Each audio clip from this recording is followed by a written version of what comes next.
வணக்கம் நண்பர்களே. இனி தொடர்ந்து மூதறிஞர் ராஜாஜி அவர்களின் இராமாயணத்தை ஒலிப்புத்தகமாக கேட்கலாம்.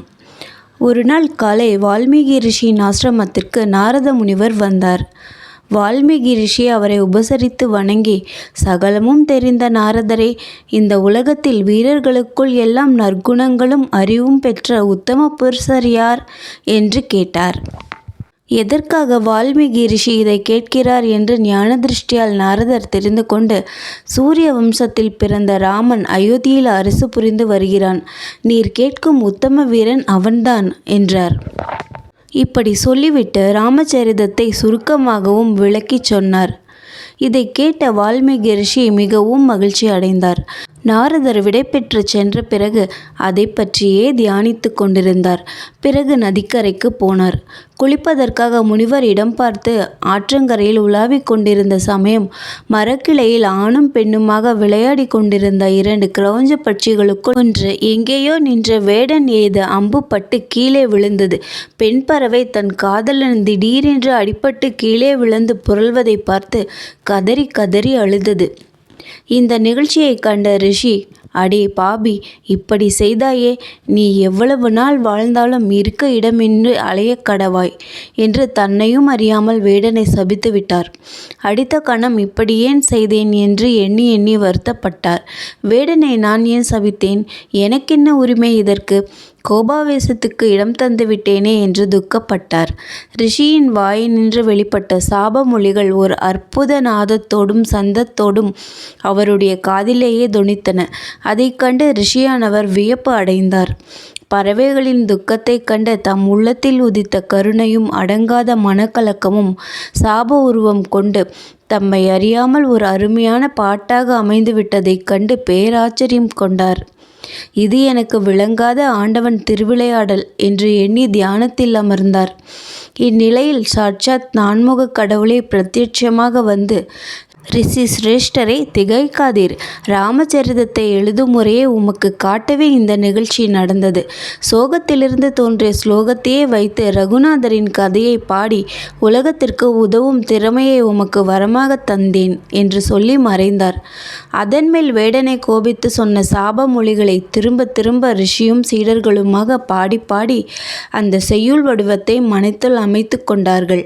பின்னர் அந்த சந்தத்தில் ரிஷியானவர் ராமச்சரிதத்தை பூரணமாக பாடி தம்முடைய சீடர்களுக்கும் கற்பித்தார். இதுவே வால்மீகி ராமாயணம் என்னும் புண்ணிய நூலின் அற்புத தோற்றுவாய். மக்களின் துக்கங்களை ஈஸ்வரனும் ஈஸ்வரியும் மானிட ஜாதியில் பிறந்து தாமே நேரில் அனுபவித்து தர்மத்தை உறுதிப்படுத்திவிட்டு மறைந்த இந்த புண்ணிய கதையை வால்மீகி மகரிஷி ஒப்பற்ற மதுரமான முறையில் பாடி உலகத்திற்கு தந்தார்.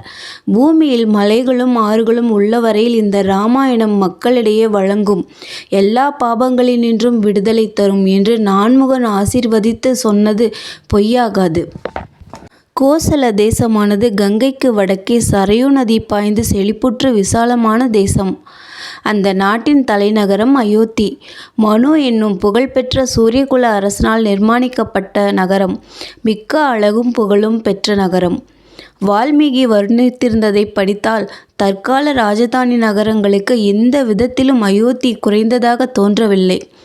அந்த நாட்களிலேயே பாரத தேசத்தில் நகரங்களும் நகர பண்பாடும் மிக உன்னத நிலையை அடைந்திருந்தன என்று தெரிகிறது. தசரத சக்கரவர்த்தி இந்த அயோத்தி நகரிலிருந்து கொண்டு ராஜ்யத்தை ஆண்டு வந்தான். தசரதன் தேவர்களுக்காக யுத்தம் செய்தவன். 3 உலகங்களிலும் புகழ் பெற்ற அரசன். இந்திரன், குபேரன் இவர்களுக்கு சமமாக இருந்தான். கோசல நாட்டு ஜனங்கள் மிக சந்தோஷமாகவும் யோக்கியமாகவும் வாழ்ந்து வந்தார்கள்.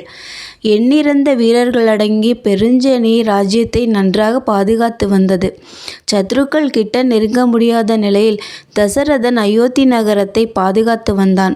சேனாபலம், கோட்டை, மதில் சுவர்கள், அகழிகள், எதிரிகளை தாக்கும் எந்திர அமைப்பு இவைகளால் காக்கப்பட்ட அந்த நகரம் சத்ருக்களால் யுத்தம் செய்து பிடிக்க முடியாததாக இருந்தது.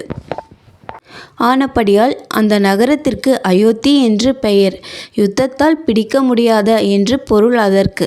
தேவராஜனைப் போல புகழும் ஐஸ்வர்யமும் பெற்று அரசாண்டு வந்த தசரதனுக்கு மந்திரிகளும் சரியாக அமைந்திருந்தார்கள். அரசனுக்கு யோசனை சொல்வதிலும் இட்ட பணிகளை உடனே நிறைவேற்றுவதிலும் மிகுந்த சாமர்த்தியம் பெற்ற 8 மந்திரிகள் தசரதனுக்கு சேவை செய்து வந்தார்கள்.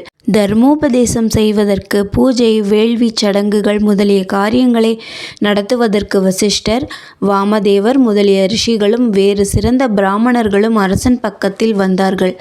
ஜனங்களை கஷ்டப்படுத்தாமல் சக்திக்கு தக்கவாறு வரிகள் வசூலிக்கப்பட்டன. குற்றவாளியின் சக்தி, சூழ்நிலை இவற்றை உத்தேசித்து தண்டனைகள் விதிக்கப்பட்டன.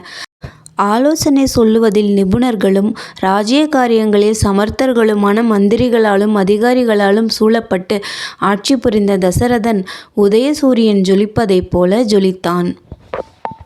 நன்றி. மீண்டும் அடுத்த அத்தியாயத்தில் சந்திப்போம்.